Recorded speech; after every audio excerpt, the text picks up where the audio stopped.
Bonjour à tous et bienvenue à l'église CCH ce matin. On est très heureux de te retrouver ce matin.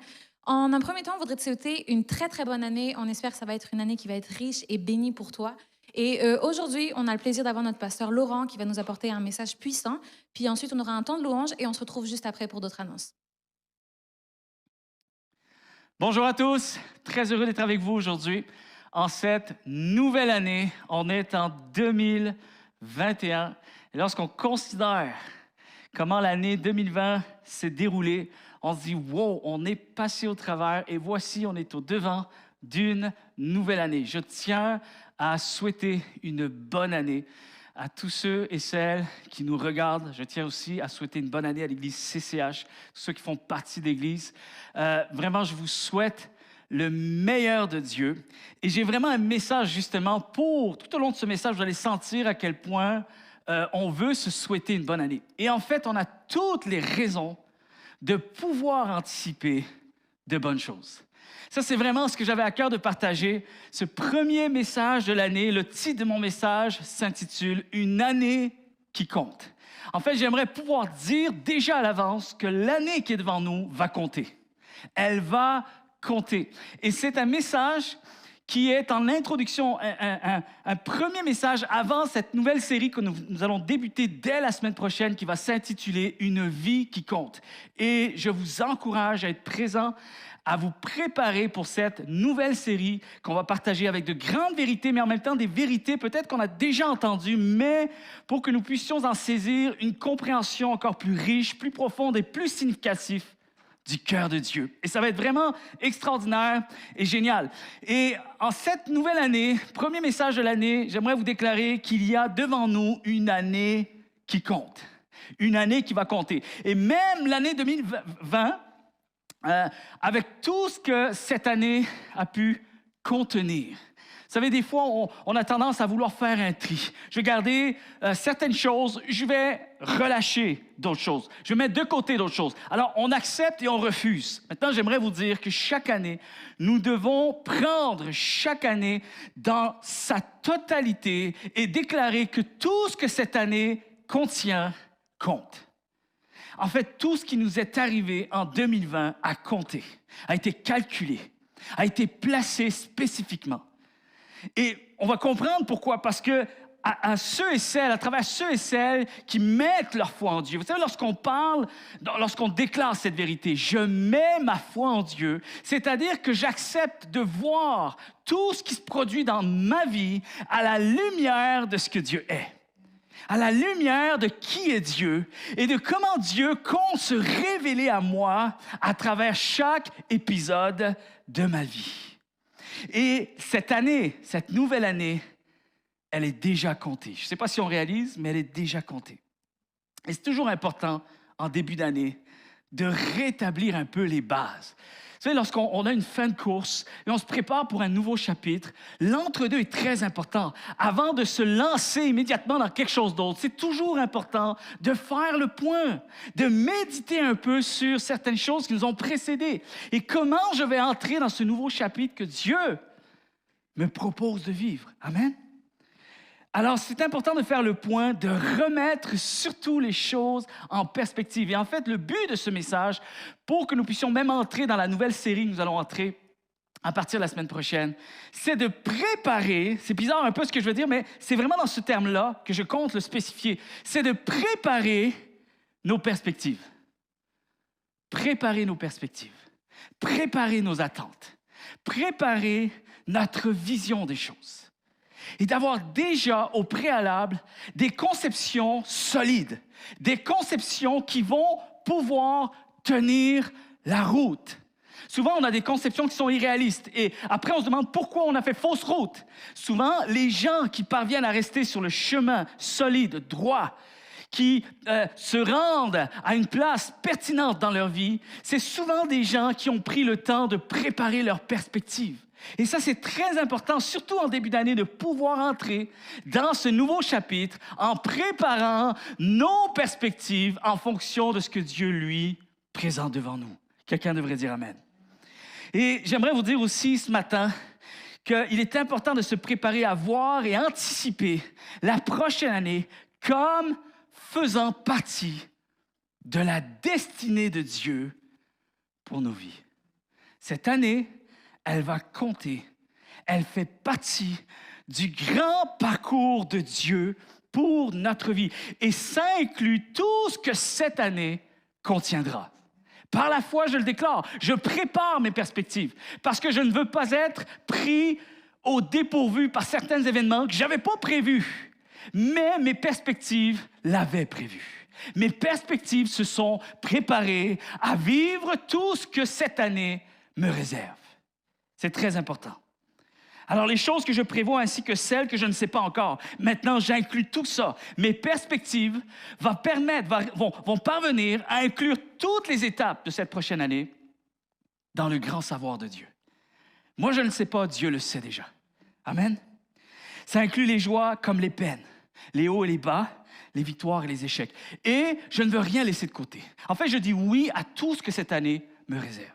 En fait, moi, je suis un grand passionné de la vie. J'ai réalisé qu'autant que j'aime le Seigneur, j'aime aussi la beauté de la vie. J'aime la richesse de la vie. J'aime comment la vie a été créée. Souvent, lorsque je regarde le livre des Proverbes ou le livre de l'Ecclésiaste, il y a des choses qui m'interpellent là-dedans parce que ce sont de grandes réflexions sur l'existence, une existence qui nous dépasse, mais qui est tellement riche pour notre croissance.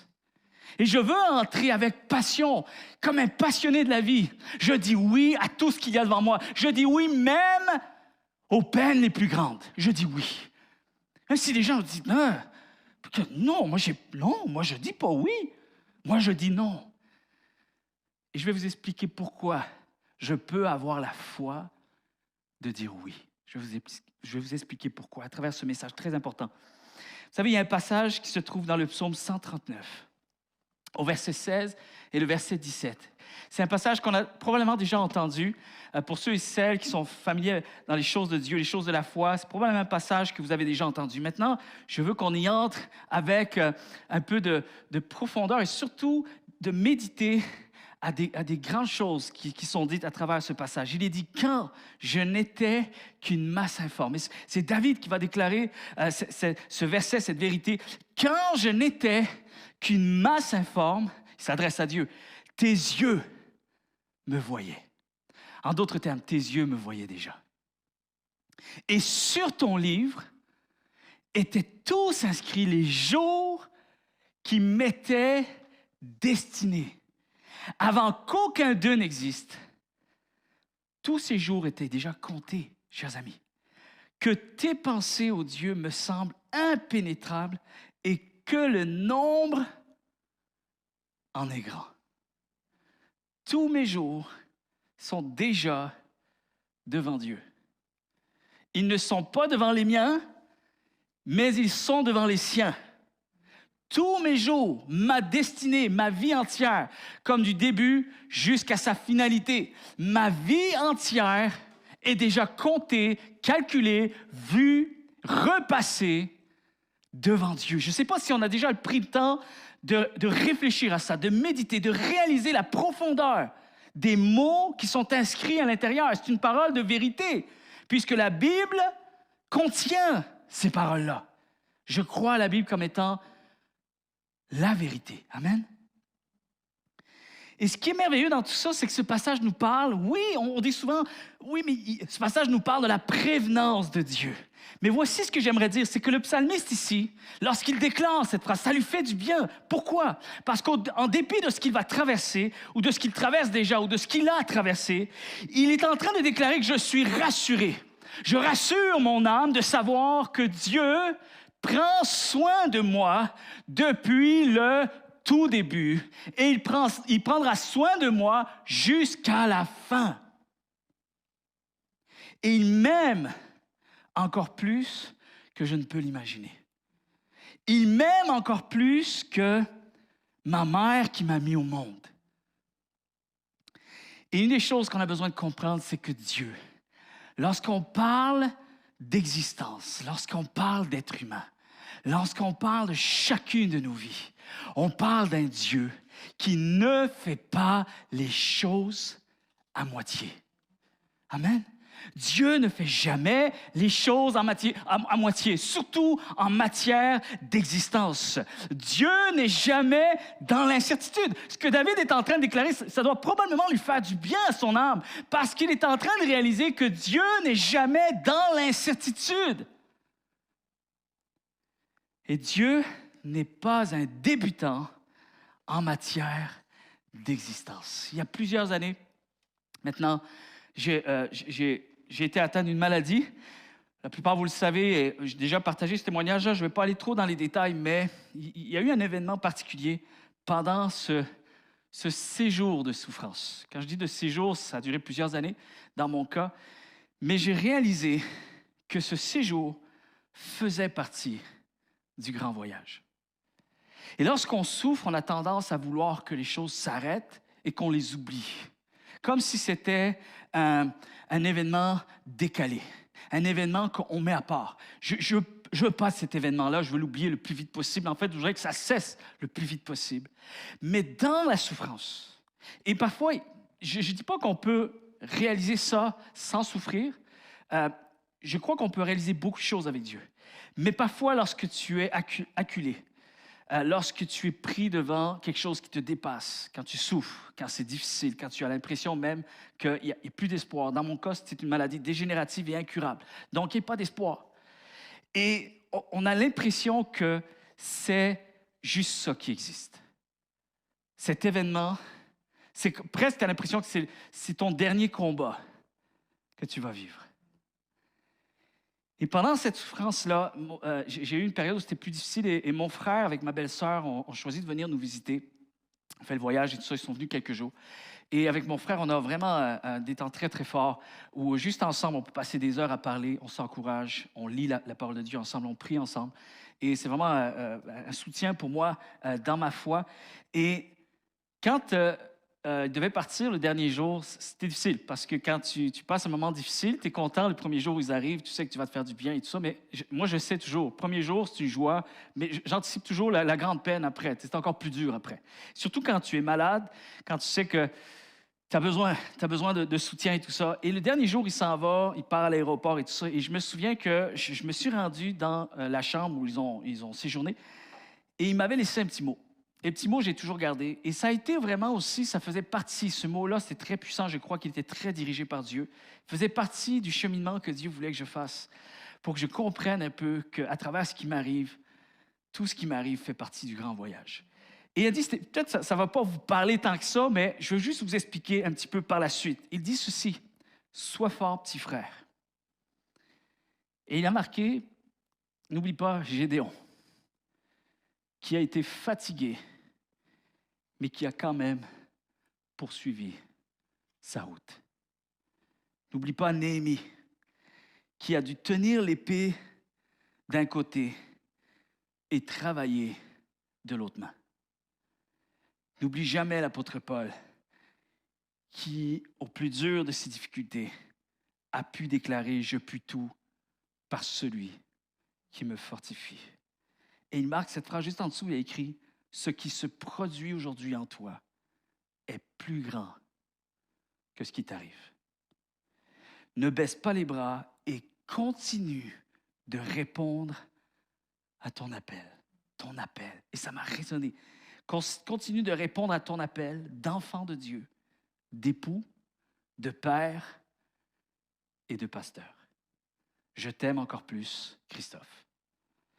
J'ai pleuré ce message-là, puis là, je contiens un peu mes émotions parce que je me revois encore à ce moment-là.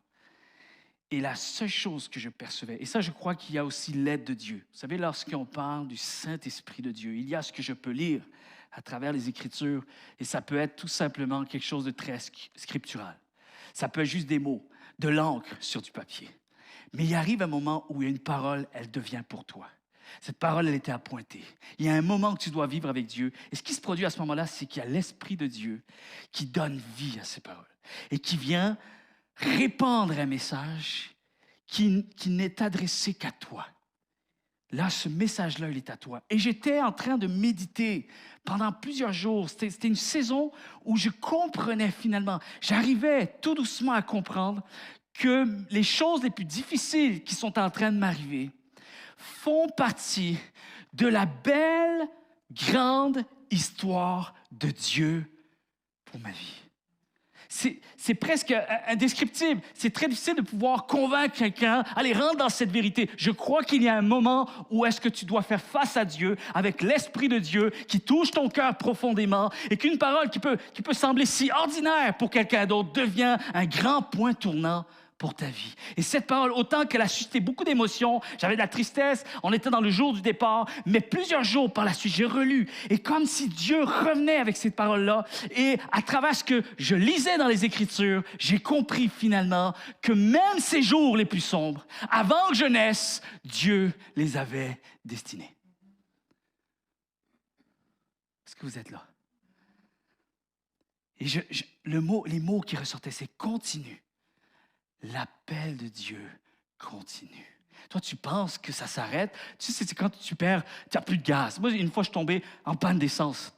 Et puis, tu le sens que le moteur, je suis fatigué, j'y arriverai pas. Tu le sens là qu'il te reste, tu n'as plus le choix, il te reste que quelques mètres à faire. Et autant que j'avais cette perception à travers cette saison de difficulté, et autant que ces paroles montraient, non, le réservoir, il est plein. Tu ne vas pas tomber en rade. Tu ne vas pas tomber en panne. Toi, tu penses que c'est fini, mais moi, je dis qu'en fait, ça va être même quelque chose qui va générer les jours futurs. Mais tu ne le sais pas encore. Et par la foi, les choses que j'espère qui ne se voient pas encore, par la foi, j'ai saisi cette parole de vie. Et pendant cette maladie, je vous dis sincèrement, je vous l'ai dit plusieurs fois, pour d'autres peut-être vous ne connaissez pas encore, vous nous rejoignez depuis quelque temps ici à l'Église. Et à un moment donné, je vais parler de ce témoignage, comment Dieu m'a guéri. Mais ce qui me réjouit le plus, ce n'est pas le fait que Dieu m'ait guéri. Ce qui m'a réjoui le plus, c'est de voir tout ce que Dieu m'a appris à travers ce séjour de difficulté.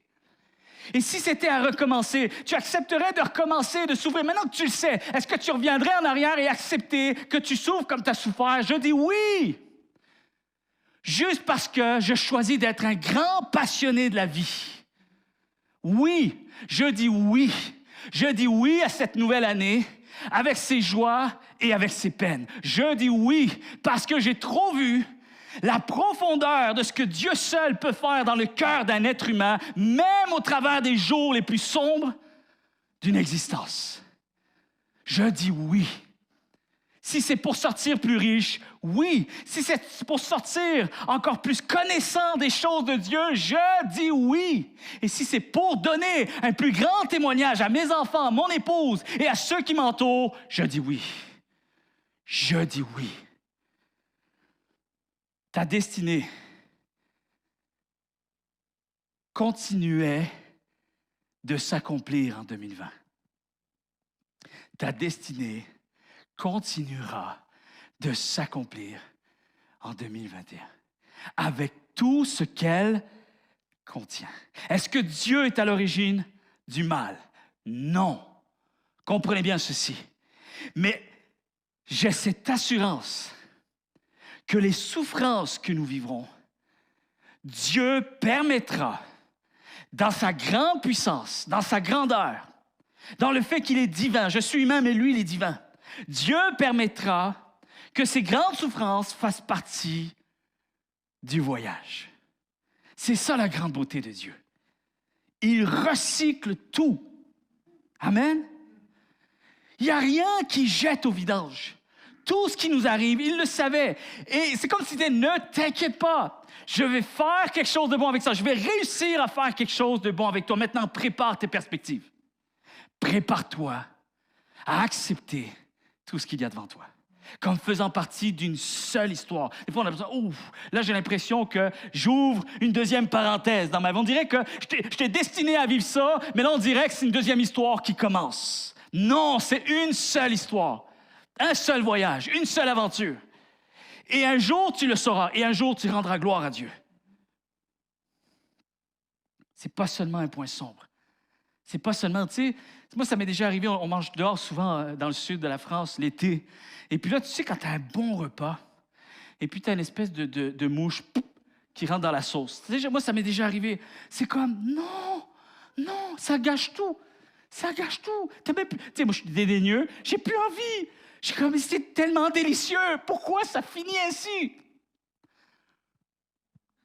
Et des fois, on a l'impression que des saisons sombres balayent tout le reste. Et on a l'impression que tout est sombre. Le scénario, il s'amplifie. On a l'impression que finalement, il n'y aura plus jamais de lueur d'espoir. Maintenant, je ne sais pas si vous savez, est-ce que vous saviez que les grands peintres, les plus grands peintres, les vrais peintres, les professionnels, et dans l'histoire du temps, c'est prouvé, les grands peintres n'utilisent jamais de vrai noir, la couleur noire, jamais. Jamais de noir pur. Est-ce que vous saviez ça? Lorsque tu vois un tableau, tu as l'impression que c'est du noir. Ah, wow, vous avez mis du noir là. Je dis non, jamais de noir. Ce n'est pas du vrai noir.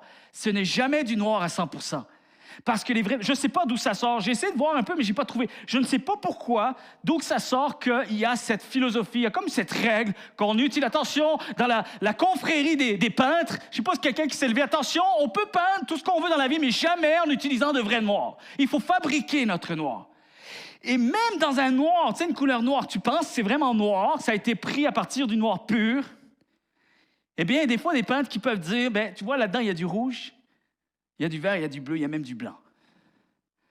Ça sonne noir, mais ce n'est jamais noir à 100%. Maintenant, j'aimerais dire à quelqu'un peut-être ce matin qui nous écoute, tout ce que tu traverses, ne pense pas que tout est sombre. Parce que même dans les jours les plus sombres, il y a toujours la lumière de Dieu inclue à l'intérieur. Il y a une lueur d'espoir. Il y a toujours quelque chose de clair. Et quelque chose de bon va finir par en sortir. Combien le croient ça? Et moi, je crois que finalement, Dieu est un vrai peintre qui n'utilise jamais de noir. Du noir juste pour du noir, jamais. De la difficulté juste pour souffrir, jamais. Jamais. Dieu n'est pas à l'origine du mal. Maintenant, Dieu permet certaines choses pour qu'une couleur encore plus éclatante puisse en ressortir. Et il faut avoir cette foi. Je prépare mes perspectives à entrer dans cette nouvelle année que Dieu est un vrai peintre. Quelqu'un devrait dire Amen. Et vous savez, je fais un petit rappel avec le message que j'ai partagé lors le message de Noël, la semaine de Noël. J'ai parlé du fait que Dieu est souverain et comment les Juifs, lorsqu'ils ont attribué ce terme, que Dieu est souverain, ce mot qu'ils ont attribué à Dieu, c'était pour eux pour dire que toute chose appartient à Dieu. Quand Dieu est souverain, on dit qu'il est celui à qui tout appartient. Et on avait parlé justement du fait qu'il est le roi de l'univers et qu'il possède l'existence. Il possède l'existence. Je vous fais un petit rappel, c'est très important, parce que des fois, c'est des vérités qu'on entend, on oublie très vite. Mais nous ne possédons pas l'existence. Nous, on la reçoit. Dieu la possède. C'est très différent. C'est la grande différence entre l'humain et le divin. Il est Dieu et nous sommes sa création. Vous comprenez? Alors, j'ai besoin d'éléments extérieurs pour pouvoir vivre, mais Dieu, lui, est pleinement suffisant lui-même. Il prend en lui ce qu'il a besoin pour vivre. Il est l'existence. Personne ne l'a créé. Il part de lui-même. Il est l'alpha et l'oméga. Et c'est assez particulier parce que je lisais, quelqu'un nous faisait réaliser quelque chose, une profondeur de la nature de Dieu juste à travers la création, l'univers. Est-ce que vous saviez que si on était pour prendre une feuille de papier, même, je ne dirais même pas la feuille de papier, mais l'épaisseur d'une feuille de papier, si la distance de la Terre au Soleil était ramenée à l'épaisseur d'une feuille de papier. Vous savez, je ne sais pas si vous réalisez, mais de la Terre au Soleil, la distance est de 149 millions de kilomètres. Vous y êtes? Retenez bien ceci. Et ceux qui écoutez, là, retenez bien. Vous avez la chance aussi de pouvoir revoir en diffusion. Prenez note de ça, c'est très important. Mais si on ramenait la distance de la Terre au Soleil, on la ramenait à l'épaisseur. L'épaisseur, tu sais, tu prends ce point-là, c'est presque insignifiant. L'épaisseur d'une feuille de papier. Alors, la distance, écoutez bien ceci, de la Terre à l'étoile la plus proche correspondrait à une pile de papier haute de plus de 20 mètres. Ça vous donne, c'est juste pour redescendre avec nos perspectives, comment on peut réaliser la grandeur de l'univers. Et si on se mettait, écoutez bien, à mesurer le diamètre de la Voie lactée, il faudrait que nous ayons une pile de plus de, tenez-vous bien, 480 kilomètres d'épaisseur de papier. Et souvenez-vous aussi une chose, qu'il y a plus de galaxies dans l'univers que nous pouvons en compter. Maintenant, Hébreux chapitre 1er, verset 3, ça dit que Jésus-Christ soutient tout cela par sa parole puissante. Vous y êtes? Est-ce que vous comprenez pourquoi les Juifs tenaient tant à décrire la nature de Dieu en fonction de l'univers? Est-ce que vous saviez pourquoi?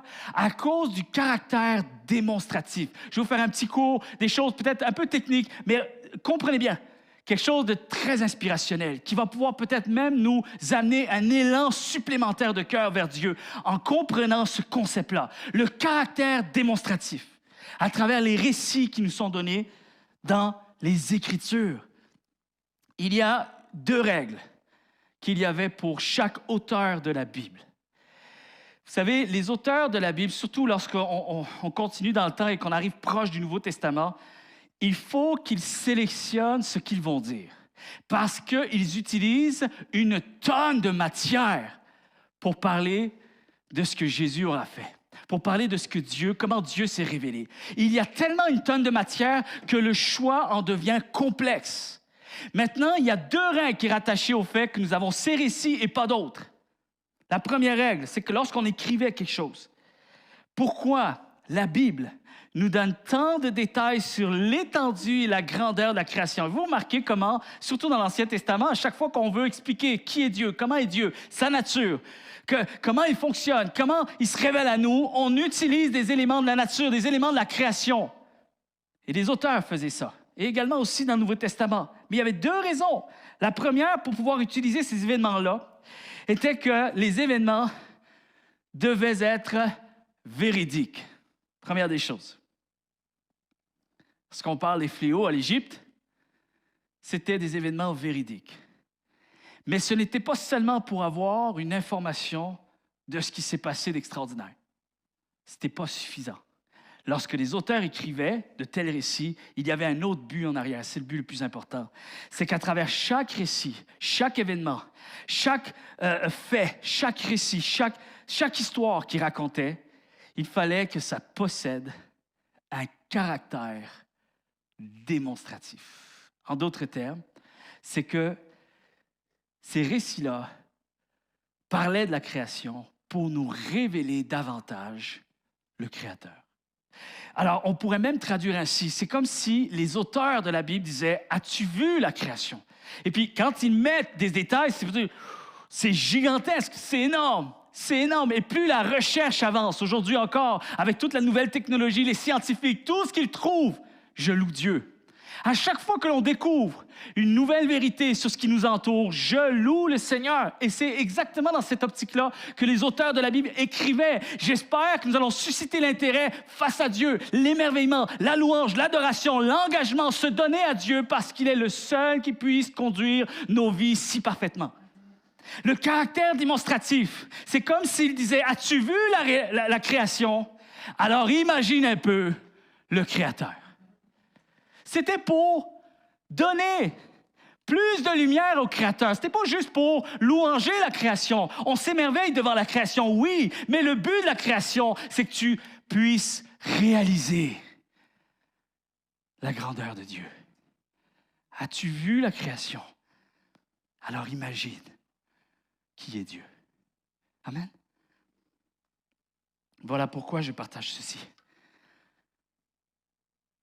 Cette nouvelle année, je veux y entrer, chers amis, avec une foi digne de sa grandeur.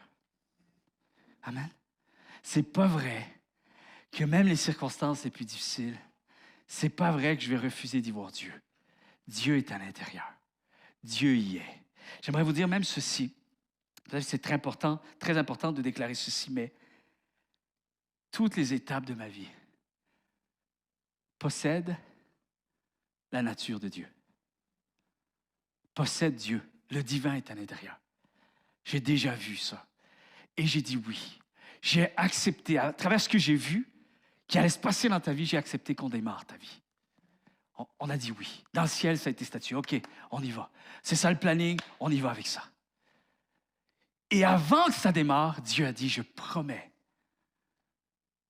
ma destinée pour ta vie. Je promets d'être avec toi.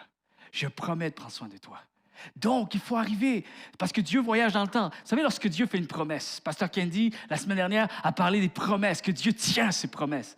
Comment on peut réaliser vraiment à quel point Dieu tient ses promesses? Il n'a pas besoin de s'inquiéter avec ce qu'il a dit qu'il fera, parce que lorsque Dieu dit que quelque chose allait arriver, au moment où il le dit, pour lui, la chose est déjà arrivée. C'est comme si Dieu voyage dans le temps. Il est déjà parti, il a parcouru toute notre existence. Il s'est rendu jusqu'au point final. Et ensuite, il est revenu, il a dit, voici ce qui va arriver dans ta vie. Donc, lui, il sait que c'est arrivé, c'est déjà là. Il n'a pas besoin de s'inquiéter. Ça va-tu arriver, ça va pas arriver? Est-ce que finalement, j'ai fait des promesses trop grandes? Non! Ce qu'il dit est déjà pesé. Ce qu'il dit est déjà statué. Il l'a vu. Il l'a déjà fait. Est-ce que vous comprenez la profondeur de préparer nos perspectives pour entrer dans cette nouvelle année? Je dis oui aux joies et je dirais oui aux peines. Pourquoi? Parce que même les souffrances les plus difficiles qui sont devant moi font partie d'une seule histoire. Et l'histoire, pour moi, je donne tout le crédit à Dieu. Je la remets à Dieu. Elle fait partie de ce que Dieu possède entre ses mains. Mon histoire est entre ses mains. Amen. Je ne sais pas si on réalise, mais combien il est important d'avoir une foi selon sa grandeur, qui est digne de sa grandeur. Et ne pas seulement avoir la foi pour certains épisodes, plus que d'autres. C'est précieux ce que je dis parce que c'est profond en même temps. Il faut être un petit peu plus mature pour entrer dans les choses de Dieu, les choses de la foi. Souvent, les gens ils disent « Ah, avoir foi, c'est pour les faibles. » Non, tout le contraire. Il faut être courageux pour avoir la foi. Il faut être fait solide pour avoir la foi. Et je ne dis pas parce qu'on est plus meilleur ou plus important que d'autres. Ce n'est pas pour ça qu'on a plus la foi. C'est une grâce. Mais en même temps, d'accepter de marcher dans les voies de Dieu, dire oui à tout ce qui va arriver, c'est quand même quelque chose de pouvoir déclarer une telle chose. Alors, je crois que Dieu a pensé pas seulement à une partie de ma vie, pas seulement à l'introduction de ma vie, mais je crois qu'il a pensé à sa totalité. Il a même pensé à sa finalité. Je vais vous dire plus. Il a pensé à l'influence que ma vie va avoir également. Ce n'est pas tant juste les faits que je vais vivre, mais c'est aussi les répercussions que ça va avoir sur d'autres. C'est un enchaînement. C'est des causes à effet. Ça s'enchaîne. Donnez au suivant. Next. Et je vous dirai ceci. Il a même pensé que quand ma vie allait s'arrêter, que ma vie allait continuer à faire écho, même sans que je sois là. L'héritage que ça laisse. On oublie ça. Parfois, on dit non, je ne veux pas cet épisode-là. C'est dommage, parce que ton enfant, à cause de cet épisode-là, va hériter d'une bénédiction encore plus grande. C'est juste que tu ne sais pas. C'est dommage que tu dises non.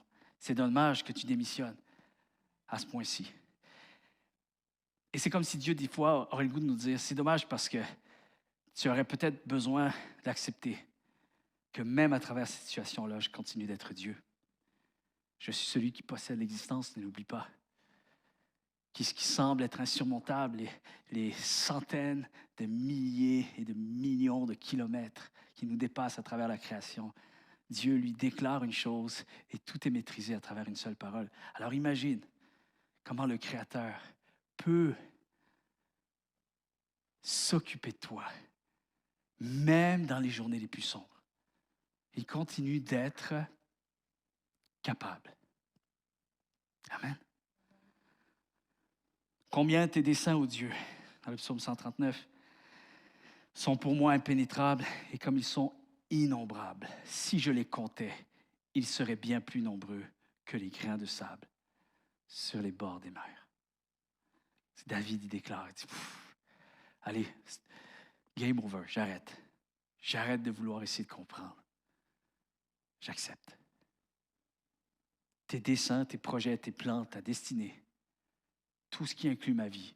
Voici ce que David, c'est comme s'il déclarait, je sais qu'il porte ta nature. Et c'est ça qui me sécurise. Amen. Notre existence porte la nature de Dieu. Le psaume 40, verset 6, ça dit, tu as multiplié, Éternel, mon Dieu, tes merveilles et tes desseins en notre faveur. Donc les plans qui ont été formulés, c'est fait avec une grande bienveillance. Imaginez, ça va encore plus loin. qu'on est tellement baqué, on est tellement assuré. Je peux dire avec un grand cœur apaisé, je dis oui à tout ce qu'il y a devant moi. Je dis oui à tout ce que cette nouvelle année contiendra. Je dis oui parce que la faveur de Dieu va me poursuivre. Amen. Est-ce que Dieu a le pouvoir de faire que chaque étape de notre vie, sans exception, sans en oublier aucune, rassemblés ensemble, puisse contribuer à l'épanouissement d'une seule et une grande histoire? La réponse est oui. Oui. Il a le pouvoir de faire de notre vie une grande histoire. Amen. Une seule, pas segmentée, une seule. Et à la fin, on pourra dire que tout était bien assemblé ensemble. Notre vie porte la nature de Dieu avec tout ce que cela comprend. Amen. Et alors que j'entre dans la conclusion de mon message ce matin, j'aimerais pouvoir déclarer ceci. Il n'y a rien, alors voici maintenant le message d'espoir. Il n'y a rien que Dieu ne peut pas retoucher. Amen. Il n'y a rien que Dieu ne peut pas retoucher. Et même si je n'arrive pas à accepter, et même si je suis dans ce qui est difficile, et dans l'incompréhension de comment les choses peuvent se dérouler, des fois on a l'impression que notre vie est trop cassée. On a l'impression qu'elle est trop hypothéquée. On a peut-être le sentiment qu'il y a trop d'handicaps pour espérer penser que quelque chose de bon puisse en sortir. Comment Dieu même va s'organiser? Des fois, on doute de ce que Dieu pourrait faire, tellement que nos yeux perçoivent la difficulté. Et on arrive à voir rien d'autre. Et à travers ce message, j'espère que vous allez pouvoir entrer dans cette nouvelle année avec cette pleine assurance et déclarer, Seigneur, j'accepte de croire qu'il n'y a rien que tu ne pourras pas retoucher. Amen. Même les étapes les plus difficiles ont été comptées, chers amis, calculées, considérées dans l'équation de sa destinée. Tout ce que Dieu permet a été calculé, compté. C'est déjà dans l'équation, c'est déjà dans le package. C'est déjà là. Ça a été vu, ça a été réfléchi, ça a été pesé. Et par la foi, j'ose dire ceci. Je sais que c'est difficile, je sais que c'est douloureux. Souvent, ce n'étaient pas des paroles qui me faisaient le plus de bien lorsque je souffrais. Mais c'était quand même des vérités qu'il fallait que je me souvienne. Parfois, il faut se dire aussi que même ce qui nous arrive présentement, ça a été bien placé. C'est difficile, je sais. Mais lorsque je considère qui est Dieu, et si Dieu dit « je place ceci à cet endroit », alors je dis « Seigneur, c'est bien placé. Tu as toutes les raisons de pouvoir faire ce que tu as choisi de faire ou de permettre. Mais étant donné que maintenant j'ai l'assurance que la main de Dieu est sur cet événement, alors je dis que cet événement est bien placé.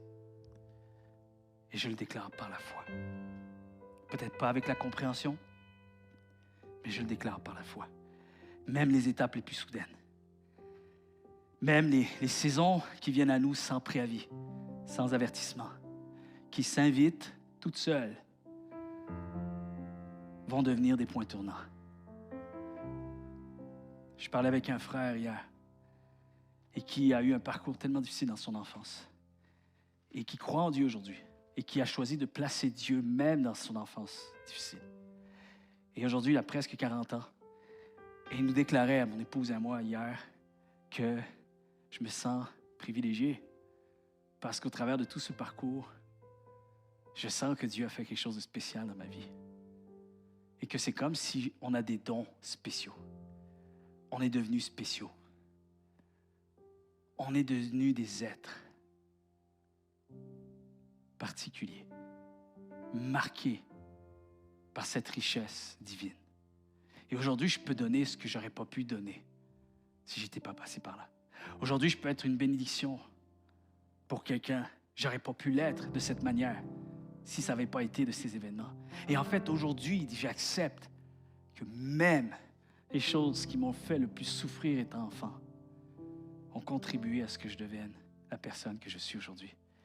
Je ne le savais pas encore, mais Dieu le savait. Et c'est pour ça qu'aujourd'hui, c'est comme si en même temps, on était en train de restatuer, on était en train de juste comme, tu sais, configurer, mise à jour, on met à jour quelque chose. on se remet à jour devant Dieu. Seigneur, je dis oui. Et c'est facile de dire une fois que tu as passé les choses. Tu peux dire, hey Seigneur, merci. Finalement, j'ai vu. Finalement, je le vois aujourd'hui. Alors, c'est facile de pouvoir honorer Dieu, pouvoir louer Dieu, pouvoir se réjouir pour les choses qui ont changé et qui nous permettent de pouvoir croire que finalement, on est devenus des meilleures personnes. On entre dans une meilleure saison au travers des choses les plus difficiles. Maintenant, ce qui va être encore plus précieux à faire, c'est au-devant de ce que je ne sais pas encore. J'ai tellement foi en Dieu, je crois en Dieu, j'aime Dieu. Il fait partie de ma vie. Il est le centre de ma vie. Il est le Seigneur de ma vie. Je dis oui. Je dis oui. Je me réjouis déjà de ce qu'il y a devant moi, de cette nouvelle année qui est devant moi avec tout ce qu'elle contiendra. Quelqu'un devrait dire Amen. Et l'autre chose ici, lorsqu'on déclare qu'il n'y a rien que Dieu ne peut pas retoucher, souvent on a tendance à dire oui à ces choses-là à travers les événements qu'on a subis. Mais je dis ceci à quelqu'un ce matin, ça inclut également les gaffes que tu as faites. Ça inclut les événements qui se sont produits à cause de toi, à cause de tes décisions, de tes choix, de tes actions. Alors j'aimerais dire ceci, et c'est là tout le mystère de Dieu. Hein. C'est là toute la grande complexité de la nature de Dieu, parce qu'on est des êtres où on est binaire, c'est noir-blanc, c'est vraiment très clair. Tu as fait ça, tu as des conséquences. Tu n'as pas fait ça, c'est correct. Alors, on pense comme ça. Mais Dieu est tellement plus riche lorsqu'il voit l'ensemble de notre existence.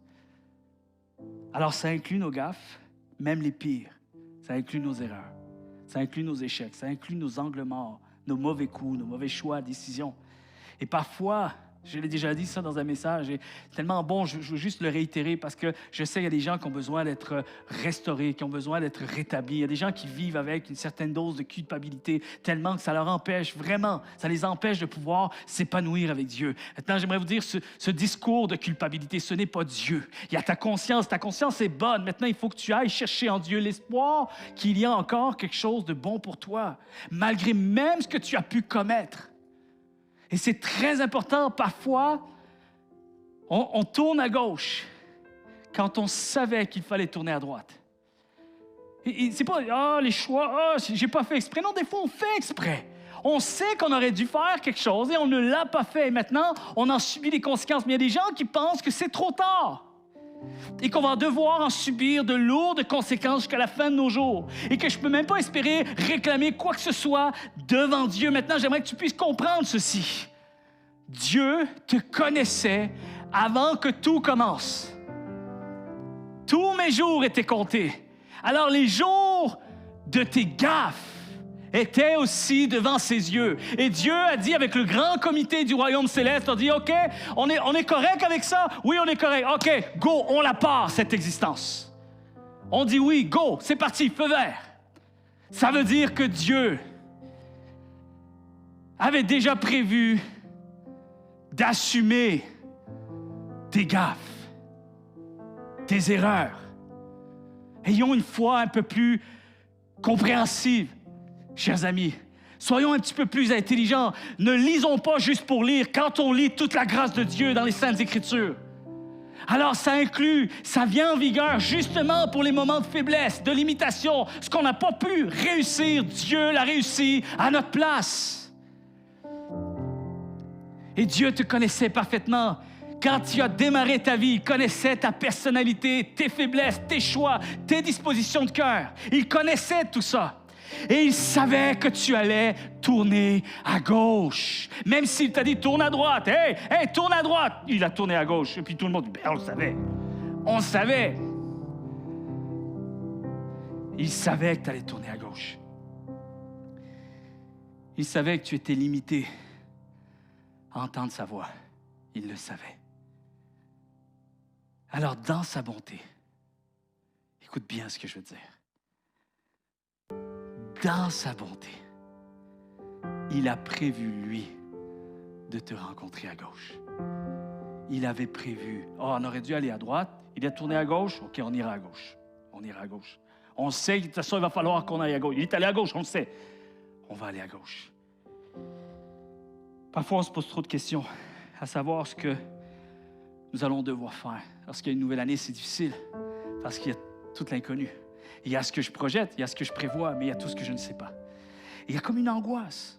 Vous savez, même l'angoisse d'une nouvelle année, c'est difficile. L'angoisse d'un nouveau projet, l'angoisse d'un nouvel emploi, l'angoisse d'un nouveau bébé qui arrive, l'angoisse d'une vie nouvelle, d'un déménagement, de se retrouver à une place qu'on n'a aucun repère. On ne sait pas ce que c'est vivre avec ces nouveaux éléments. L'angoisse de ce qui est devant. Et on ne sait pas comment l'aborder, on ne sait pas comment y entrer. On a peur, on a des doutes. Et il y a toujours cette question, et si je me trompe? Tu sais, cette angoisse qui nous paralyse finalement. Et si je faisais des erreurs? Et si je me trompe? J'aimerais te dire ceci. Dieu saura te rencontrer là où tu es. Dieu saura te rencontrer là où tu es. Dieu saura rattraper les choses. Dieu saura te protéger. Et Dieu trouvera le moyen de se révéler à toi. Il trouvera ton cœur.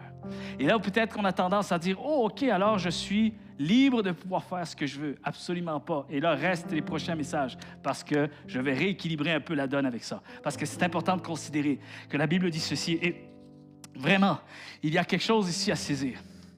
Voici ce qu'il est dit. Dans Jérémie, chapitre 17, versets 5 et 8. « Celui qui met sa confiance en moi et qui s'appuie sur moi, moi, le Seigneur, je le bénis. Il ressemble à un arbre planté au bord de l'eau, écoutez bien, qui étend ses racines vers une rivière. Quand la chaleur arrive, il n'a peur de rien. Ses feuilles restent toujours vertes. Même une année de sécheresse ne l'inquiète pas. Même une année d'inquiétude ne l'inquiète pas. Il portera toujours des fruits. » Amen. Ici, on parle de cœur. Et les prochains messages, je vais vraiment prendre le temps pour que nous puissions comprendre comment on s'approche de Dieu, en ayant cette foi que quoi qu'il arrive, il sera toujours là. Alors, voici ce que j'aimerais. C'est qu'on entre dans ce message, surtout dans cette nouvelle année. Et j'aimerais qu'on puisse déclarer ceci. Je m'engage à reconnaître l'œuvre de Dieu dans tout ce qui m'attend devant moi. Amen. Est-ce qu'on peut fermer nos yeux maintenant? Juste prier, simple prière pour cette nouvelle année qui est devant nous. Seigneur, on veut se placer devant toi en déclarant, Seigneur, je m'engage. Je dis oui. Je dis oui à tout ce que cette nouvelle année contiendra. Je dis oui à être prêt à considérer, à accepter que l'œuvre de Dieu sera devant moi. Et tant que mon cœur reste attaché à lui, je veux croire que l'œuvre de Dieu restera attachée à moi. Je veux déclarer ce matin que cette nouvelle année est déjà comptée parmi le plan de Dieu. Je veux m'engager à avoir foi en Dieu, mais une foi digne de sa grandeur, digne du fait qu'il est Dieu souverain. Et je m'engage à préparer mes perspectives afin de voir Dieu dans l'ensemble de ma vie. Au nom de Jésus, on a prié. Seigneur, viens nous aider par ta grâce. Tu es un Dieu aimant, un Dieu compatissant. Tu marches avec nous. Et on veut préparer nos perspectives afin que nous puissions entrer dans cette nouvelle année plein de foi pour toi. Au nom de Jésus-Christ, on a prié. Tout le monde déclare un vrai Amen. Amen.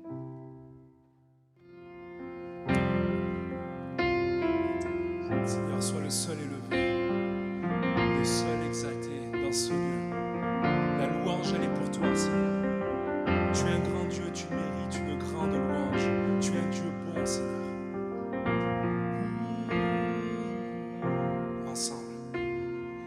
Il est exalté, le roi est au-dessus des yeux. Je veux le louer. Il est élevé à jamais exalté.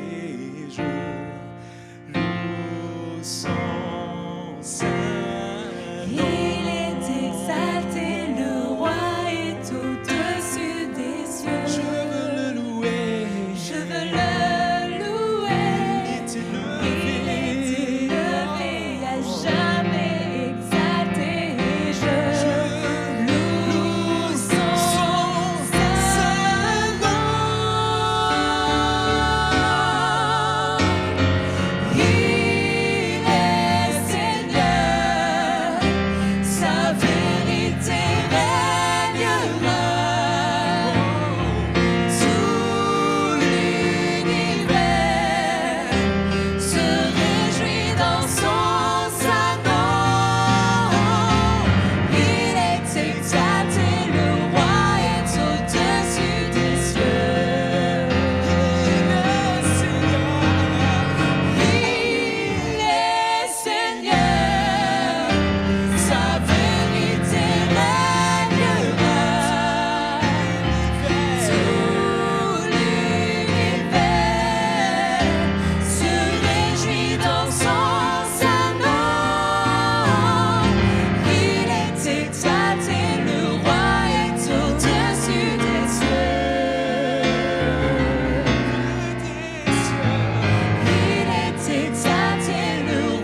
pas d'endroit pour t'accueillir.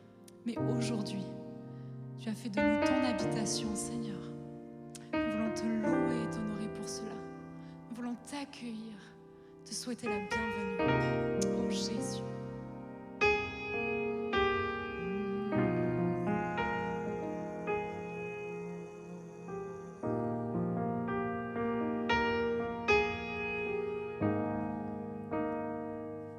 Ta présence. Ta présence, ta gloire vient parmi nous. De puissance et d'honneur remplis ce lieu. De toi seul, j'ai besoin. Je vis pour glorifier ton nom.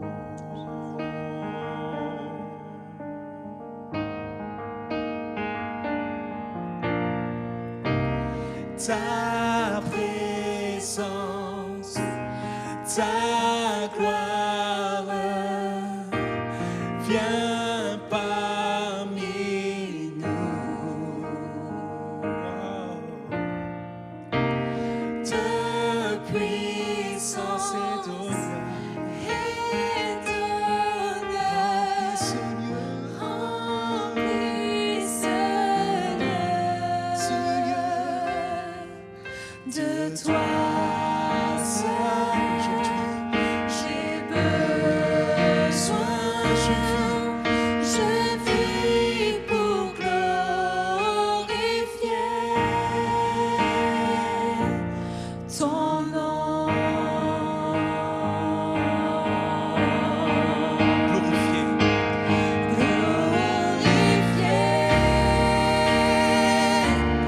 ton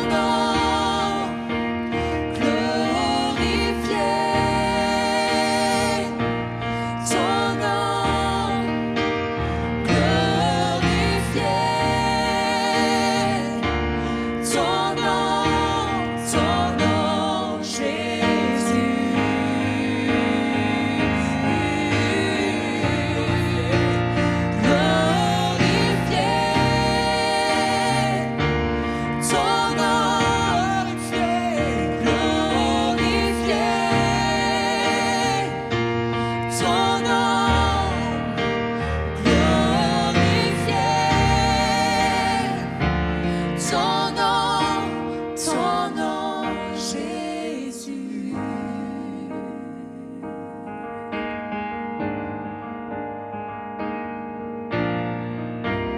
Ta présence, ta gloire vient parmi nous.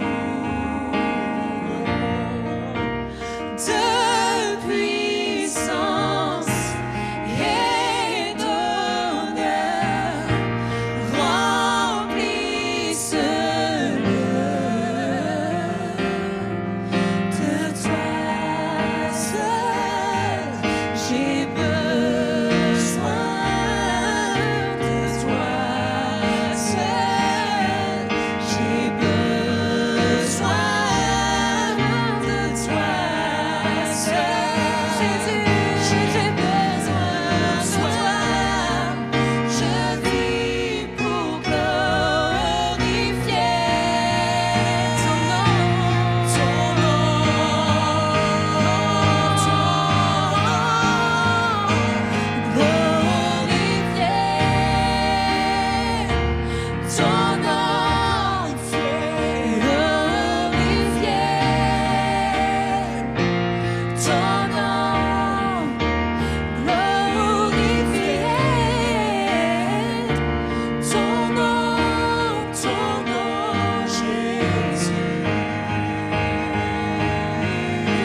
que ce matin, là où tu es, il est présent au milieu de toi alors que tu élèves son nom. Je crois qu'il existe une saison où tu vas goûter la plénitude de sa présence alors que tu vas réellement connaître la louange et l'adoration de qui il est. Je peux te certifier que si je suis ici ce matin, c'est un effet de sa grâce. Je suis un témoignage vivant et vous êtes tous un témoignage de l'œuvre de Dieu. J'ai expérimenté sa guérison dans mon âme, dans mon esprit, dans mon corps aussi, il a agi. Et je prie afin qu'à ton tour, dans ta vie, qu'elle puisse glorifier le nom de Jésus, élever le nom qui est au-dessus de tout autre nom. Que ta vie soit une louange, que ta vie soit une adoration. Il veut tout de toi. Il désire partager ce temps avec toi. Il a tout donné pour cela.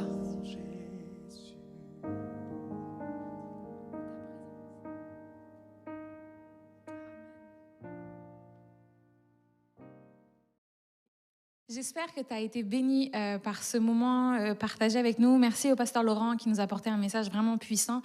Si tu as des questions, si tu as besoin de revoir les messages qu'on avait déjà fait toute l'année passée, c'est disponible sur toutes nos plateformes, sur nos réseaux sociaux qui vont s'afficher juste en bas de l'écran ici. Également, si tu as des questions, tu as besoin d'accompagnement, de prière, on est là, on est disponible. On a une adresse courriel qui s'affiche également au bas de l'écran. Aussi, si tu veux pouvoir contribuer financièrement à l'avancée de l'Église CCH, même chose, tu peux nous contacter, puis on va te donner toutes les informations nécessaires pour faire ça. Également, avant de se quitter, on aimerait te rappeler qu'on a un petit temps pour les enfants qui est prévu juste après cette réunion à 11h30. Donc, installe-toi avec eux, puis tu vas pouvoir profiter encore une fois d'un temps béni avec tes enfants. Puis, on va prendre encore une dernière fois la chance de te dire une très, très bonne année et on te souhaite vraiment le meilleur. Puis, on se retrouve dimanche prochain.